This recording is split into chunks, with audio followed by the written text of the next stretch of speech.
What's up everyone? In this issue of Motive Garage, I'm going to pull the covers off a project car I've had sitting underground for over 3 years. Let's get into it.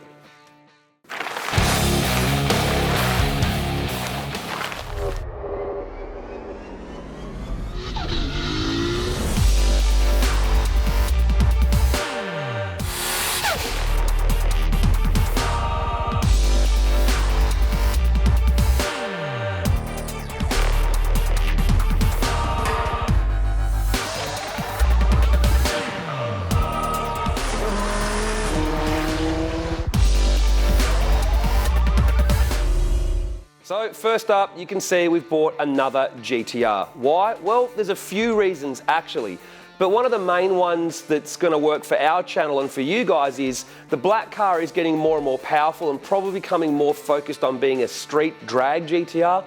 So I wanted another GTR that I could use to concentrate more on handling. So this car is going to fill that gap on our YouTube channel. But there's more to it with this car. It's got a massive backstory, and in this episode of Motive Garage, that's what we are going to run you through. So first up, have a bit of a look around the car.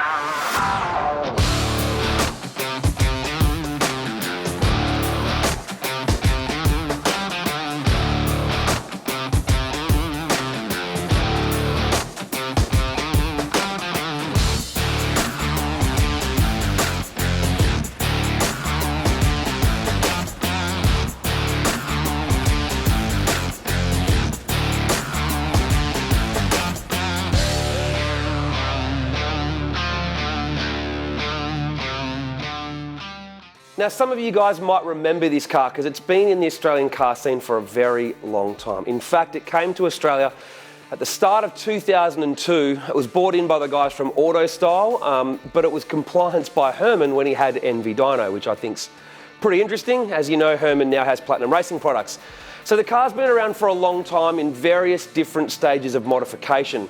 So when it first came in, it was a street car, T88, top secret body kit, and essentially everyone in Australia thought the car was a top secret car or a car built by Top Secret. I'm going to hand over to Dom and let him talk more about what this car did in its first stage here in Australia. The GTR scene in the early 2000s, late 90s was just taking off. You know, we thought it was cool at the time, but we didn't realise what we had coming. My business, which is Auto Style Performance Cars, had already started to get a few reasonably modified cars out of Japan. Late 2000, we got a R33 GTR, which had a T88, which none of us had ever seen before. The only thing we could do is laugh every time the thing came on boost. It was like, once you got over the initial fear and making sure you're still alive.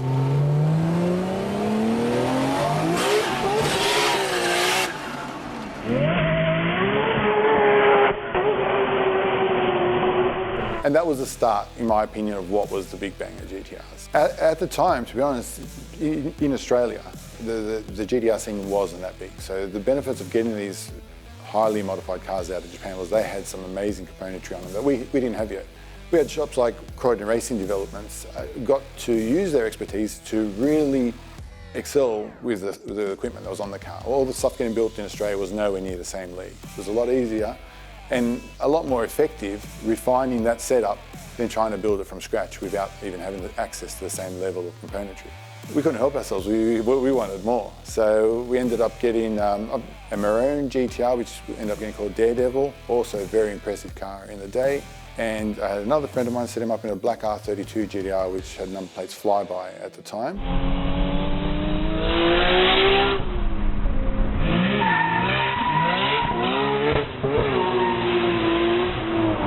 All of those cars made over 400 kilowatts at the time and rolled around on the streets like no other car could touch it. It just literally was that way. They were just leaps and bounds faster than anything else was. And from that, we continued on to have a few more exciting cars come through. We had a white R32 with the plated Femi, and also next step again, very extreme, very high power, peaky, laggy car to drive. A lot of fun if you can master it.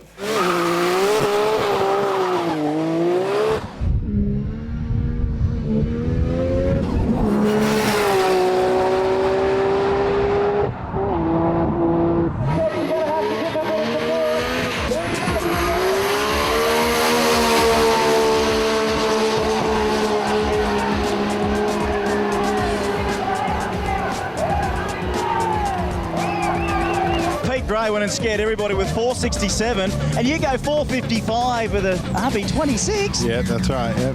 Now, what were you revving it to there, man? I hear it was some big revs. It was 10,000 RPM. 10,000 RPM. What gear did you choose? Fourth gear. Fourth gear. Did you start off in fourth, or did you start an earlier in and give it a shift on the go? I started in lower gears, shifted up. Started in second, went through the gears. Have you ever done a power skid 455 metres before? I must admit, it's the first time I've tried it. So you've broken the world record, but you know what? The world record holder went 467, so that's not bad. Hey, so far, second place, Nissan. Yeah. First place, Blow and Big Block Camaro. It doesn't sound a bit weird, doesn't it? So one of the other very exciting cars that come in quite early on was the gold R33 GTR. So very exciting, and that car had such a strong following, had all the top secret gear on it. It looks the part.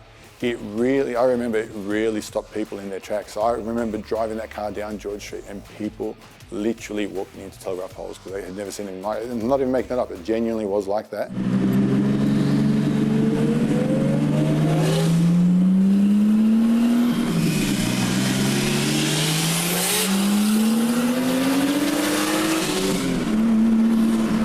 With the information we could gather before we purchased the vehicle, clearly the guys went through an auction sheet and it was very clear, it had a lot of top secret componentry on it and so forth. The car was a cool car. It was the car to buy, irrelevant of all of that. We would have bought that car no matter what because it was one of the cooler modified GTRs available at the time. We weren't too worried after that because at the end of the day, the components were on it. The car was what we wanted it to be. It performed exactly as it should. We did a fair bit of work tidying it up, because whether it's top secret or some of the other workshops, their standards are a little bit different to what we've gotten used to here in Australia. So we refined it as per usual, and with that car there, because it's such a cool car, we took the next step and we repainted it and retrimmed it and really made it a car that was an awesome car to own at the time.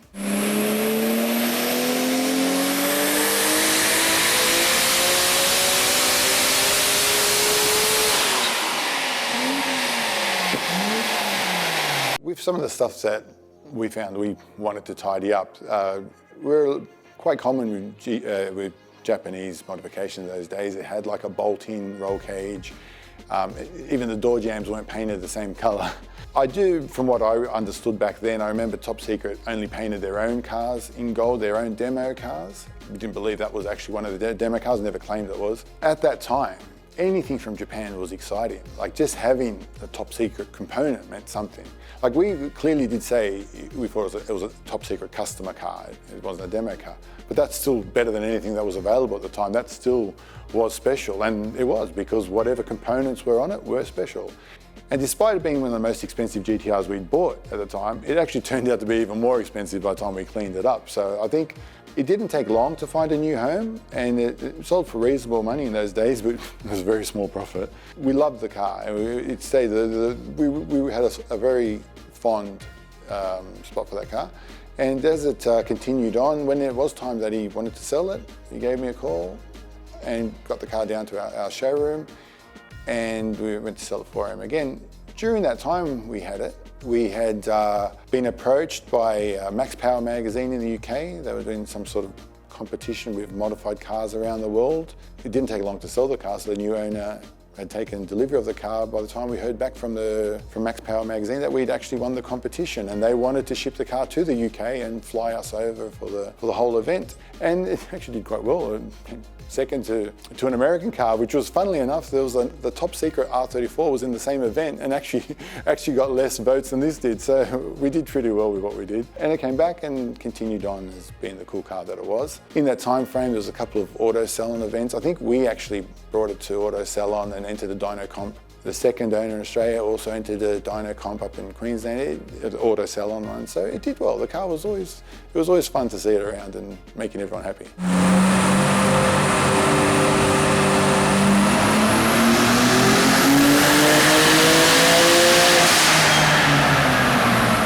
It was a very cool car, and it was amazing the history it had, like between coming to Australia and just the impact. It was just the time and how special it was. It really made an impact. I remember getting invited to places just so we could bring that car along, just so people wanted to see it. Obviously, shipping the car to the UK and all that event, that was very cool and did very well. And we also had the novelty of driving it around and taking photographs of it in front of places in London, like some of the landmarks and so forth, and explaining what the New South Wales secret number plate means when the UK police pulled us over.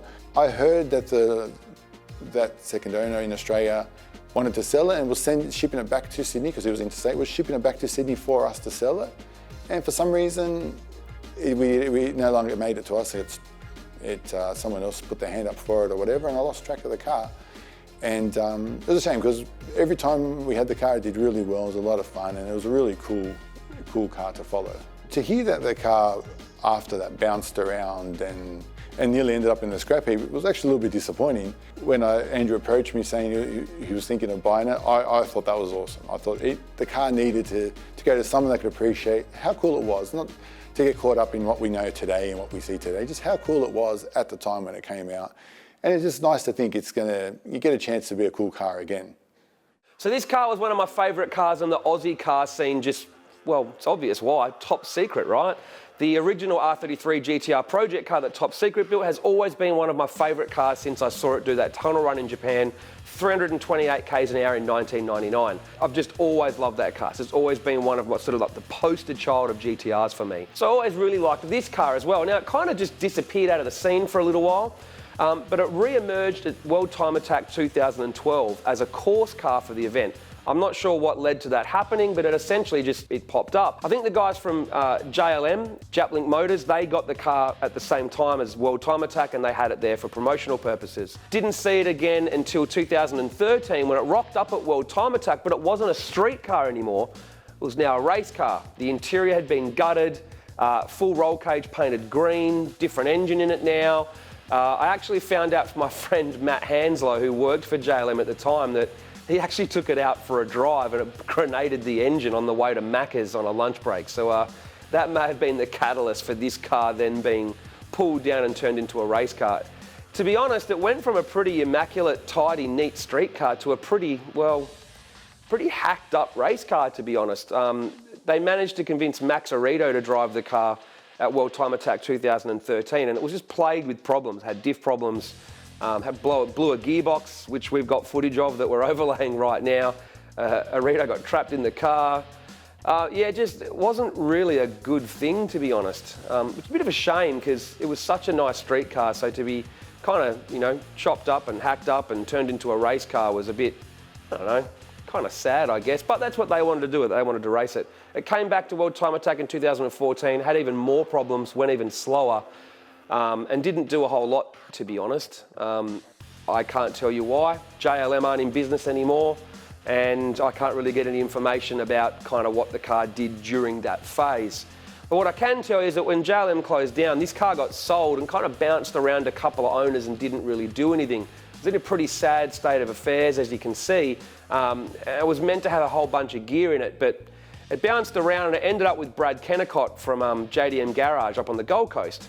And he pretty much thought he was going to do, well, what I want to do, and that is resurrect this car into a top secret car. But once he got hold of it, he realised it was pretty rough. He started sort of pulling the thing down and realising it didn't have all the gear it was supposed to have. And he put the shell up for sale, I think in maybe June, July of 2016. And that's when I saw it for sale. And I messaged him straight away and said, Brad, I really want this thing, just for sentimental reasons.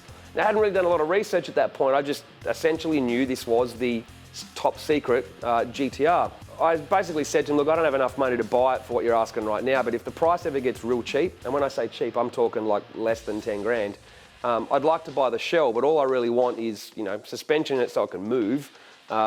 Didn't care about anything other than having the top secret body parts and the top secret steering wheel stay with it. Other than that, I said, mate, sell whatever else you got to sell, I don't care. I just essentially want the shell, and I'll rebuild it back into a GTR, worthy of sort of like its history. Potentially turn it into a replica of the top secret R33 GTR project car. So I didn't hear from Brad for a couple of months, and then he contacted me, I think November 2016, and said, look, you can have it for the price we talked about.